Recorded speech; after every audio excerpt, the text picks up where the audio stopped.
السلام علیکم ناظرین، نثار جٹ صاحب اس وقت ہمارے ساتھ موجود ہیں. سر بہت شکریہ سر، جس طریقے سے پاکستان کی فوج نے بھارت کا مقابلہ کیا. جنگ ساری دنیا نے دیکھی، کس کا کتنا نقصان ہوا، کس طریقے سے پاکستان یہ دکھاتا رہا کہ بھارت بار بار وائلیشن کر رہا ہے، اور اس کے بعد ایک مؤثر وقت دیکھ کے ایک مؤثر جواب دیا گیا. پوری دنیا نے دیکھ لیا. اب بات ٹاک کے اوپر آ گئی ہے. مجھے یہ بتائیں کہ حکومت کو کیا ایسے اقدامات کرنے چاہیے کہ جو سندھ طاس معاہدہ جو معطل کیا گیا تھا تاکہ اس فیصلے کو ریورس کیا جا سکے. جی بہت بہت شکریہ آپ کا. دیکھیں نو ڈاؤٹ پوری قوم مبارکباد کے مستحق ہے، اور جتنا ہم نے انجوائے کرتے ہوئے اس جنگ کو بالکل اپروچ کیا ہے، میں سمجھتا ہوں کہ پاکستان کے عوام نے ثابت کر دیا کہ وہ مرد آہن قوم ہے. بالکل. اور ہماری افواج پاکستان، عسکری قیادت سب نے بڑھ چڑھ کر حصہ لیا. الحمدللہ اس پارلیمنٹ نے ایک بہت اچھا کردار ادا کیا. تمام سیاسی جتنی بھی آپ کی جماعتیں تھیں وہ ساری کی ساری اکٹھی ہو گئیں، اور میں سمجھتا ہوں کہ ایک بہت اچھا موو، ایک بہت اچھی ٹائمنگ اللہ نے ہمیں کامیاب کیا. اب دوسرا مرحلہ ہے. دوسرا مرحلہ میں ہمیں ڈائلاگ کی طرف جانا ہے. میں سمجھتا ہوں کہ جنگ ٹلی نہیں ہے، جنگ ابھی ہے. انڈیا کو بہت سبکی ہوئی ہے. انڈیا نے اس سبکی میں سے نکلنے کے لیے کچھ نہ کچھ کرنا ہے، لیفٹ رائٹ جانا ہے، تاکہ آپ کو گمراہ کر کے دوبارہ کوئی ایسی اٹیک کی صورتحال بنا کے آپ کو رسوا کرنے کی سازش کی جائے. اور دوسری بات، ہم سمجھتے ہیں کہ آج بھی اس پولیٹیکل اسٹیبلٹی کی ضرورت ہے، یکجہتی کی ضرورت ہے. جو ٹیم یا جو حکومت کے لوگ ڈائلاگ کے لیے جائیں، انہیں پورا مینڈیٹ حاصل ہو کہ وہ سندھ طاس معاہدہ، آپ کا شملہ معاہدہ اور آپ کا کشمیر کا ایشو ہے، اس کو ہائی لائٹ نہ کریں، اس کے حل کی آواز اٹھائیں. پاکستان الحمدللہ اس وقت بہت اچھے ٹائمنگز کے ساتھ بہت اچھی جگہ پہ کھڑا ہے. اس موقع کا فائدہ ہماری اب پولیٹیکل ونگز کو لینا چاہیے، ہمارے ڈائلاگ، ہماری عسکری قیادت کو اس سے گین کرنا چاہیے.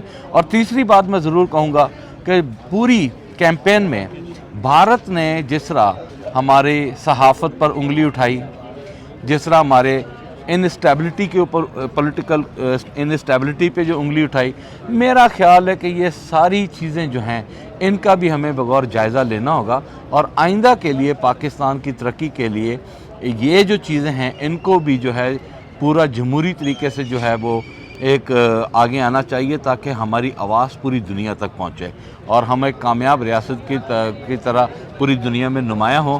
میں ایک بار پھر عوام کو مبارکباد پیش کرتا ہوں، اور میں سمجھتا ہوں کہ یہ ایوان آج بھی پاکستان کی سالمیت کے لیے اکٹھا ہے، اور انشاءاللہ تعالی ہم اکٹھے رہیں گے جب تک کہ پاکستان جو ہے وہ پوری دنیا میں کامیابی کا جھنڈا نہیں بلند کر دیتا. اچھا سر، نریندر مودی راہل گاندھی کے پاس گئے.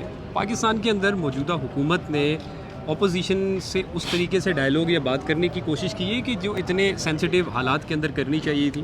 دیکھیں میں نا ہسٹری جہاں تک چلیں، ہماری بدقسمتی ہے کہ پھر آج یہی بات میں ابھی تھوڑی دیر پہلے کر رہا تھا. اب ہماری یہ بدقسمتی ہے کہ اگر ہمیں ریفرنس دینا پڑ رہا ہے تو ہمیں پھر انڈیا کا دینا پڑ رہا ہے. ٹھیک ہے، اندرا گاندھی راہل گاندھی کے پاس گئیں، اور انہوں نے جا کر ایک نیا الیکشن، ٹھیک ہے، انہوں نے ان سے پاکستان اپنی انڈیا کی سالمیت کی بات کی. انہوں نے کہا جی یہ دیش ہمارا ہے، حکمرانیت آپ کی ہے، اور وہ اکٹھے ہوئے.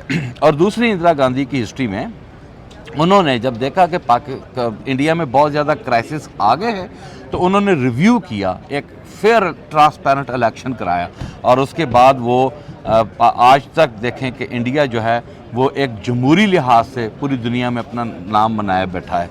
تو میرا خیال ہے کہ پاکستان میں بھی دونوں چیزوں کی اب ضرورت ہے، ریویو کی بھی ضرورت ہے اور اڈیالہ جیل جانے کی بھی ضرورت ہے.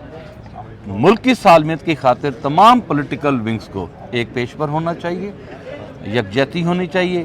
پاکستان کی اکانومی کو فوکس کرنا ہوگا، پاکستان کی ڈیفنس کو فوکس کرنا ہوگا، اور ہمیں مزید محنت کرنا ہوگی تاکہ ہم انڈیا جیسے ایک ملک کے ساتھ ہمیں نمٹنے میں کوئی دشواری. سر آخر میں یہ بتا دیں کہ یہ جنید اکبر صاحب کے استعفے کی باتیں چل رہی ہیں، اس میں کتنی صداقت ہے، کیا چل رہی ہے؟ میں نے میڈیا سے سنا ہے، ابھی تک براہ راست میری کوئی بات نہیں ہوئی ہے. الٹیمیٹ میں یہی کہوں گا کہ جو حکم خان کا وہ تسلیم کیا جائے گا. تو کچھ اس طرح کے حالات ہیں کہ خان نے حکم دیا ہوگا کہ آپ جی مجھے نظر نہیں آئے، میرے نوٹس میں نہیں ہے، لیکن کیا حالات بنے ہیں، کس طرح یہ میڈیا پہ رپورٹ آئی ہے، اس کے اوپر میں کوئی کامنٹ کرنے سے گریز کروں گا. بہت شکریہ. Thank you.